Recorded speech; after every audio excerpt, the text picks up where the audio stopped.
live. This is the Eagle Beam E-Cannon. This is the big case that it comes in. This is Eagle Beam's biggest and brightest light at the moment. This is a 10,000 lumen rechargeable flashlight.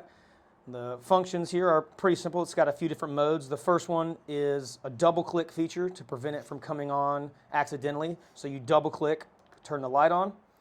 It'll come on to high. You also have a medium and a low setting. One more click will then turn it off.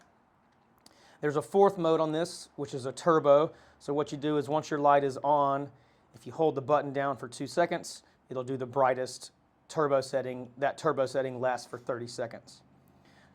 So to charge the Eagle Beam E-Cannon, you have access to the port right here. This is a direct USB-C plug-in. This also doubles as a power bank. So the larger port there at the bottom, you can plug your phone or any other device into that, and it will actually charge that device through the lithium batteries here. The E-Cannon is going to come included with a big holster, and it also has your charger cord included, which again plugs in to the port right here. That is the Eagle Beam E-Cannon.